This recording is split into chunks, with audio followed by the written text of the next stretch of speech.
Hi everyone, welcome to Global Online. This is Ankita Sood. So paper one के final revision के लिए people development and environment unit के most expected questions आज मैं आपके लिए लेकर आई हूँ।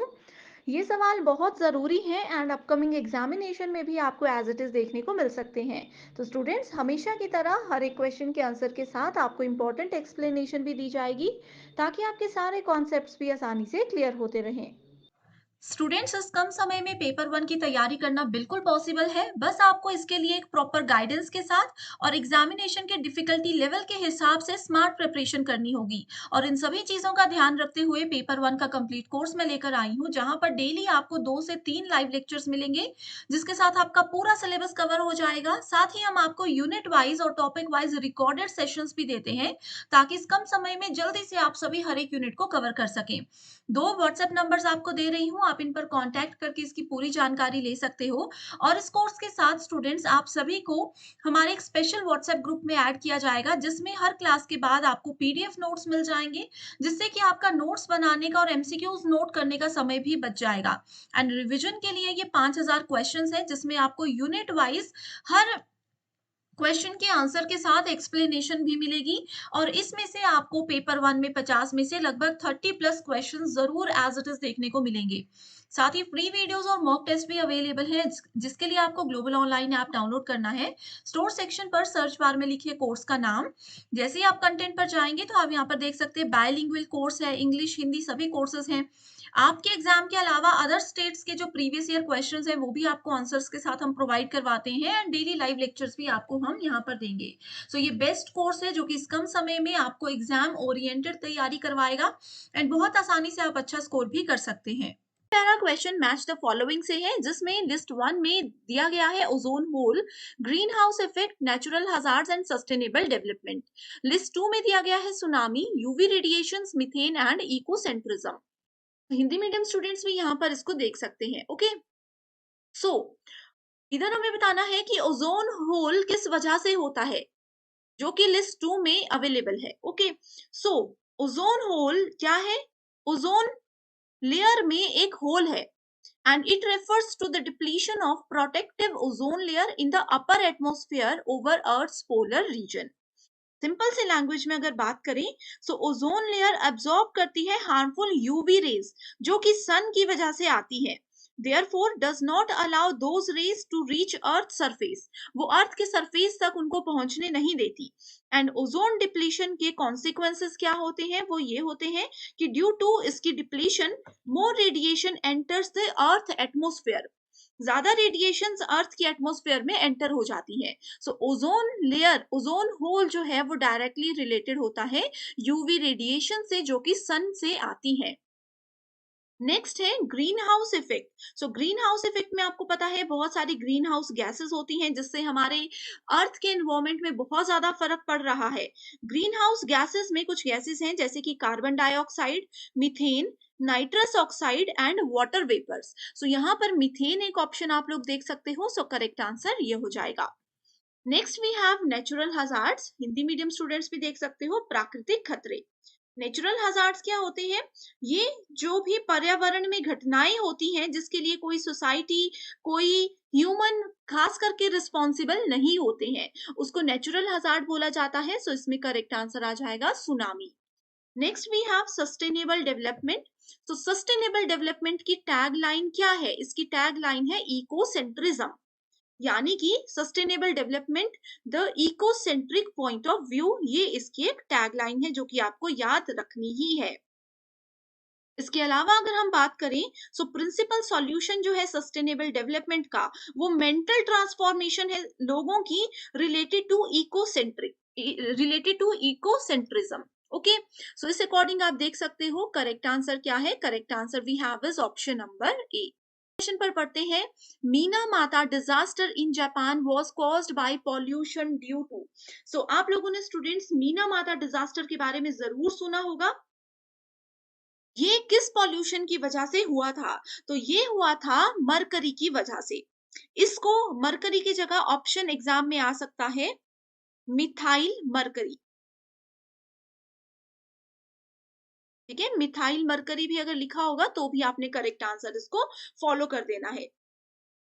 ठीक है, mercury containing industrial waste from Chiso Corporation's chemical factory continued to be dumped in Minamata Bay up to 1968.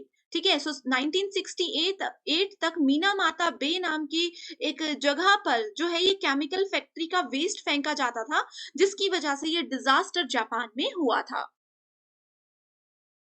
Next is the great Indian bustard bird is found in. ये question बहुत बार एग्जाम में आ गया है। ग्रेट इंडियन बस्टर्ड बर्ड जो है वो कहाँ पर पाया जाता है? वो डेजर्ट ऑफ राजस्थान में पाया जाता है। ओके, सो ये क्या होता है? Basically great Indian bustard inhabits dry grasslands and scrublands on the Indian subcontinent and इनकी सबसे ज्यादा पॉपुलेशन जो है वो राजस्थान में ही पाई जाती है। Next question is to ensure universal access to water and sanitation as well as long-term management is the aim of sustainable development goal number what? So students देखो, sustainable development goals, millennium development goals हमने बहुत बार detail में discuss किया है and मैं आपको बहुत बार बता चुकी हूँ कि इसमें जितने भी गोल्स हैं सबका एक सीक्वेंस आपको याद रखना है। उसको याद रखने का ट्रिक भी हमने डिस्कस किया है एक सेपरेट वीडियो में। अगर वो वीडियो अभी तक नहीं देखी है तो कमेंट कर दीजिए, मैं आपको लिंक शेयर कर दूंगी। ओके, सो क्वेश्चन पर बढ़ते हैं। इसमें पूछा गया है कि पूरे सभी लोगों को अच्छा पानी और सैनिटेशन मिलनी चाहिए, स्वच्छ पानी और स्वच्छता पे उनका ध्यान रखा जाना चाहिए लंबे समय तक। ये सस्टेनेबल डेवलपमेंट के कौन से गोल नंबर में ऐड की गई है बात? तो ये की गई है गोल नंबर 6 में। ओके, अब स्टूडेंट्स यहाँ पर मैं आप लोगों को एक होमवर्क क्वेश्चन दे रही हूँ जिसका आंसर आपने मुझे कमेंट करके हमेशा की तरह बताना है। इससे आपकी जरूर रिवीजन होगी। अभी पढ़ के कमेंट करोगे तो भी चलेगा क्योंकि एग्जाम में जब आएगा तो आप लोग इजीली उसको रिकॉल कर सकते हो। तो होमवर्क क्वेश्चन ये है कि सस्टेनेबल डेवलपमेंट गोल्स के अंदर गोल नंबर 12, 8 एंड 14 कौन कौन से हैं? जल्दी से मुझे कॉमेंट कर दीजिए। Next is national institute of disaster management is located in. तो इसको जाना जाता है NIDM के नाम से, national institute of disaster management. ये कहाँ पर है? ये दिल्ली में है। It works under government's directives to train and conduct periodic checks to regulate effective earthquake and disaster control policies throughout the country with support from semi-government private firms and NGO। Simple सी language में बताती हूँ कि जितने भी natural disasters होते हैं, earthquake होता है या और भी जितने डिजास्टर होते हैं, उन सभी को कंट्रोल करने की ये पॉलिसी है। इसमें ये सरकार ने पॉलिसी बनाई है, लेकिन इसमें semi government organisation, private organisations and बहुत सारे एनजीओज भी जुड़े हुए हैं एंड इसमें काम कर रहे हैं। करेक्ट, एंड इसका ऑफिस है दिल्ली में। Next question is what is an area that acts as an boundary or a transition between two ecosystems। तो दो इकोसिस्टम्स के बीच में, दो परिस्थितिक तंत्रों के बीच में सीमा के रूप में कौन काम करता है? सो देखो, इसका करेक्ट आंसर है option number 1, that is ecotone. Ecotone क्या है? एक ये अब्रुट है और ग्रेजुअल बाउंड्री है जो कि दो एडजेसेंट इकोसिस्टम्स के बीच में बनती है। जैसे कि आप मान सकते हो कि दो जंगल है, दो जंगल के बीच में जो बाउंड्रीज है उसको आप इकोटोन बोल सकते हो। ओके, इकोटोन सिंपल सी लैंग्वेज में बताती हूँ कि एक एरिया होता है जो कि एक बाउंड्री के रूप में काम करता है किसी भी दो इकोसिस्टम के बीच में। इसको एक एग्जांपल लेकर के चल सकते हैं। जैसे नदी चल रही है, नदी के दो किनारों के बीच में जो गैप आ जाता है, जो बाउंड्री आ जाती है, वो इकोटोन कहलाती है। Next question is the Ministry of New and Renewable Energy MNRE Government of India has launched a program of developing a nodal solar city in 2009. Which one is not the correct objective under this scheme? तो student, इस question को detail में बताने से पहले मैं आपको बता दूं कि अगर आपको ये लेक्चर सीरीज पसंद आ रही है एंड अगर आप चाहते हो कि इस तरह की लेक्चर सीरीज को मैं कंटिन्यू रखूं, तो आप मुझे कमेंट जरूर कर दीजिएगा। एंड अगर आपकी कोई स्पेशल रिक्वेस्ट है किसी टॉपिक पर, आप कोई सेपरेट सेशन चाहते हो, तो भी जल्दी से मुझे कॉमेंट कर दीजिए। एंड अगर आप हमारे व्हाट्सएप ग्रुप में हो तो आप वहां पर भी शेयर कर सकते हो। मैं डेफिनेटली आपकी रिक्वेस्ट पर उस सेशन को जल्दी से जल्दी पूरा करूंगी।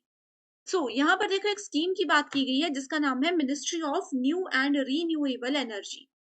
ठीक है, गवर्नमेंट ऑफ इंडिया ने इसको लॉन्च किया था मॉडल सोलर सिटी इन 2009 के अंदर, ठीक है। सो इसके रिगार्ड में कौन सी स्टेटमेंट करेक्ट नहीं है? डायरेक्टली आंसर पर जाते हैं। So reduce dependence on public transport, ये स्टेटमेंट के अलावा बाकी सभी स्टेटमेंट्स करेक्ट हैं। ओके, सो एमएनआरई की अगर बात करें तो ये एक 11th 5 ईयर प्लान है जिसमें कि 60 सोलर सिटीज उन्होंने बनाई हुई है। मिनिस्ट्री इसमें फंड करती है 1 सिटी को एक स्टेट के पर्टिकुलर प्रोजेक्ट के ऊपर। ओके, सो इस तरह से यहाँ पर काम होता है। जो इसमें रीन्यूएबल एनर्जी है एंड एनर्जी एफिशिएंसी है, उसके जो एफर्ट्स है उसको 10% हर एक सिटी के अंडर यूज करने का टारगेट यहाँ पर बनाया गया था। Okay, next question is industries related hazards which involves explosions and release of toxic substances will fall under which category? तो जितने भी इंडस्ट्रीज हैं उनसे जो भी खतरे होते हैं जैसे कि विस्फोट होते हैं या उनसे जो गंदा पानी निकलता है, गंदा धुआं निकलता है, वो सारी चीजें हमारे वातावरण को खराब करती हैं। ओके, सो वो किस कैटेगरी के अंदर आती हैं ये पूछा गया है। सो ये आती है मैन मेड क्राइसिस, यानी कि मानव निर्मित संकट के अंदर। अब देखो कहीं पर भी अगर केमिकल फैल रही है, बीमारी हो रही है, जैसे कि कोरोना वायरस की बात करें, वो भी मैन मेड क्राइसिस के अंदर ही आता है। ठीक है, हजार्डियस मटेरियल स्पिल्स, जैसे कि कोई मेडिसिन बन रही है, कोई स्प्रे बन रही है, कोई कीटनाशक बन रहा है, लेकिन उसने ह्यूमन को बहुत नुकसान पहुंचाया, तो वो सब मैन मेड क्राइसिस के अंदर आते हैं। न्यूक्लियर ब्लास्ट आपने सुना होगा, train accident, plane crashes, ground water में जो गंदगी फैल रही है लोगों की वजह से, वो सब इसके अंदर आते हैं। Next is in comparison to pure water, boiling water is impure water. ठीक है, प्योर वाटर के कंपैरिजन में उबलता हुआ पानी इम्प्योर वाटर माना जाता है। क्यों? उसके इंक्रीज की वजह से। Boiling water of impure, boiling point, sorry this is boiling point of impure water.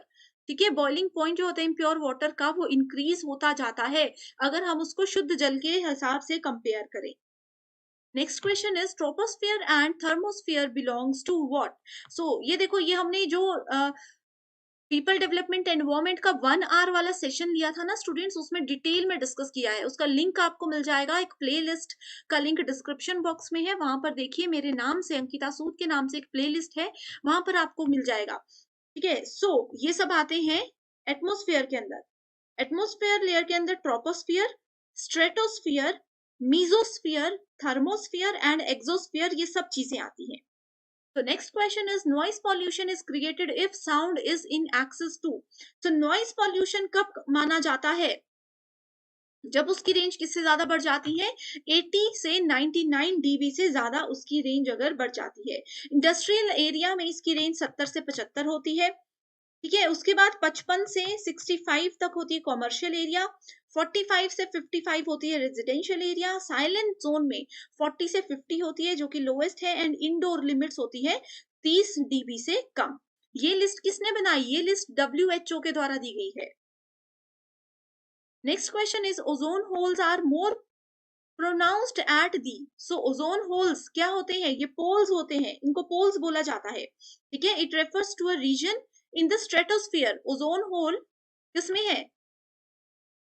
Stratosphere के अंदर आते हैं, where the concentration of ozone becomes extremely low in a certain months. Next question is what is smog? तो smog क्या होता है? Smog होता है फॉग प्लस स्मोक, दो चीजों से मिलकर, कोहरा और धुआं, इन दोनों को मिलाकर के स्मॉग बनता है। Next is maximum ozone depletion has been observed in which of the following? तो सबसे ज्यादा ओजोन डिप्लीशन कहां पर हुई है? वो हुई है साउथ पोल में। अब ये किसने बताया? ये भी जानना बहुत ज्यादा जरूरी है। तो ये 1980 में एक रिसर्च हुई थी जिसमें कि एटमॉस्फेरिक साइंटिस्ट ने अंटार्कटिका की रिपोर्ट में ओजोन डिप्लीशन देखी थी, एंड उसी के बाद उन्होंने ये फाइनलाइज किया था कि साउथ पोल में सबसे ज्यादा ओजोन डिप्लीशन होती है और आगे भी होने के चांसेस हैं। Next is what is the range of intensity scale used in measuring earthquakes?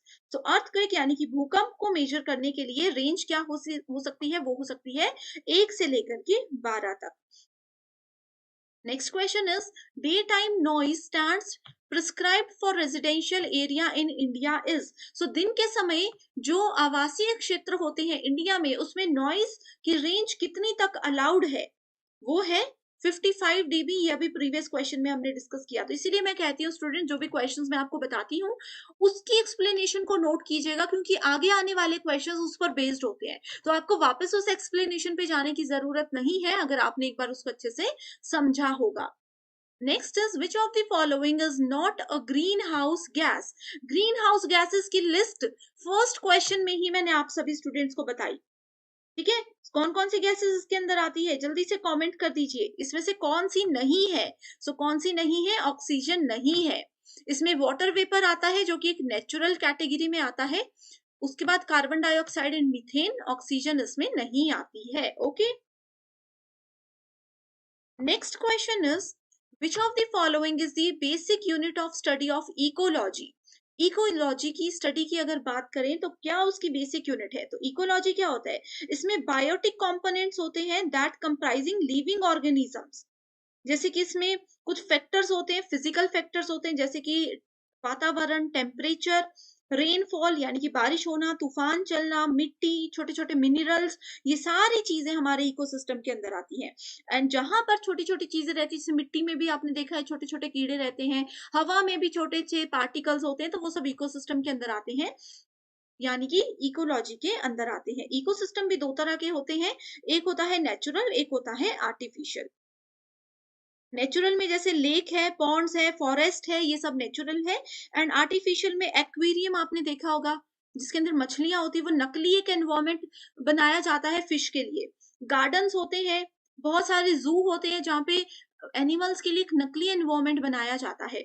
Next question is assertion reason based people pollution control measures do not necessarily help in checking environmental degradation. ठीक है, सो लोग जो people control measures करते हैं, जरूरी नहीं है कि वो एनवायरमेंटल डिग्रेडेशन को कंट्रोल करने में, चेक करने में उनको मदद करते हो। तो आप लोगों को बता दूं कि एनवायरमेंटल डिग्रेडेशन क्या होता है। इसका मतलब है पर्यावरण क्षरण। ओके, तो हवा, पानी, मिट्टी जैसे जितने भी पॉल्यूट छोटे छोटे पार्टिकल्स होते हैं, इसकी कमी के माध्यम से पर्यावरण में जो गिरावट आ जाती है, उसको एनवायरमेंटल डिग्रेडेशन बोला जाता है। एंड ये जो गिरावट उसमें आती है, उससे बहुत सारे वन्य जीव लुप्त हो रहे हैं, बहुत से पेड़ पौधे इस वातावरण से खत्म हो रहे हैं। इसका कारण क्या है? The relationship between pollution, growth and environmental degradation is rather complex. यानी कि जो पॉल्यूशन, हमारी जो जनसंख्या बढ़ रही है, एनवायरमेंटल में यानी कि पर्यावरण में जो नुकसान हो रहे हैं, पॉल्यूशन फैल रहे हैं, इसकी वजह से ये सब चीजें हो रही हैं। सो करेक्ट आंसर है ऑप्शन नंबर 1। बिल्कुल बेसिक चीजें होती है स्टूडेंट्स, बस आपको ये जो छोटी छोटी सी टर्म्स आती है ना, उनका मतलब पता होगा, तो you can very easily solve all these questions. Next question is which of the following phenomena is not a natural hazard. तो प्राकृतिक खतरा इनमें से कौन सा नहीं है? सो करेक्ट आंसर है केमिकल कंटामिनेशन। देखो, जंगल में आग लगना नेचुरल है, बिजली चमकना नेचुरल है, लैंडस्लाइड होना, भूस्खलन होना भी नेचुरल है। केमिकल कंटामिनेशन क्या होता है कि मान लीजिए लैब में कोई प्रैक्टिकल हो रहा है, चलो उसको भी छोड़ो, बहुत इजी बताती हूँ। फूड को सेव करने के लिए, जैसे कि हम लोग कुछ स्प्रे बनाते हैं ताकि उस फूड में कीड़े ना लगे, ठीक है। एंड लोग क्या करते हैं, वो फ्रूट्स को, वो फूड को खा लेते हैं विदाउट वॉशिंग देम। सो वो केमिकल्स हमारी बॉडी को हार्म कर सकते हैं। जानबूझकर वो किसी ने नहीं बनाए, वो तो लोगों को उस बीमारी से प्रोटेक्ट करने के लिए बनाए गए थे, लेकिन उसका साइड इफेक्ट हो गया। Okay, next is which of the following is a source of emissions leading to the eventual formation of surface ozone as a pollution। so correct answer क्या होगा यहाँ पर? ट्रांसपोर्ट सेक्टर, यानी कि जो गाड़ियों से धुआं निकलता है। which of the following pollutants acts affects the respiratory tract in humans। so हमारे जो श्वसन तंत्र है, उसको सबसे ज्यादा कौन सी गैस नुकसान पहुंचाती है? तो वो है sulphur dioxide. The Ganga Action Plan यानी कि GAP was initiated during the year। Ganga action plan कब इनिशिएट किया गया था? 1986 में। ठीक है, जिसका ऑब्जेक्टिव क्या था कि गंगा में जो पॉल्यूशन है, अभी तक जो पॉल्यूशन हुआ है, उसको कैसे साफ किया जाए, एंड आगे आने वाले समय में पॉल्यूशन को कैसे रोका जाए। Environmental impact assessment is an objective analysis of the portable changes in what? So, environmental impact assessment को EIA के नाम से जाना जाता है। Is an objective analysis of the portable changes in all of the above. ठीक है, सो EIA क्या होता है? ये एक प्रोसेस है जिसमें हम इवेल्युएट करते हैं एनवायरमेंटल इम्पैक्ट्स को, कि किसी डेवलपमेंट में, किसी प्रोजेक्ट में उस चीज का क्या इम्पैक्ट पड़ सकता है हमारे सोशियो इकोनॉमिक में, हमारे कल्चर, ह्यूमन की हेल्थ, जितने भी जीव जंतु होते हैं उनकी हेल्थ पर किसी केमिकल से या किसी डिसीजन से या किसी भी चीज से क्या इफेक्ट पड़ सकता है, वो सब चीजें इसके अंदर आती हैं। Okay, next question is match the following based. कुछ इंस्टीट्यूट्स हैं जो कि एनवायरमेंट पर बेस्ड हैं, काम करते हैं। नेक्स्ट है सिटी की, कहाँ पर वो है? Central arid zone institute, space application centre, Indian institute of public administration, headquarters of Indian science congress. So इसका डायरेक्ट आंसर है, आप देख सकते हो स्क्रीन पर। ओके, हिंदी मीडियम स्टूडेंट्स के लिए भी क्वेश्चन अवेलेबल है, so you can easily check its. Correct answer is option number A. तो ये थे आज के most important and most expected 25 questions. अगर स्टूडेंट्स आपको ये सेशन पसंद आया है तो लाइक जरूर कीजिए और मुझे कमेंट करके जरूर बताते रहिए, ताकि मैं इस सीरीज को कंटिन्यू करती रहूं। So thank you so much for watching the session and I wish you all the very best.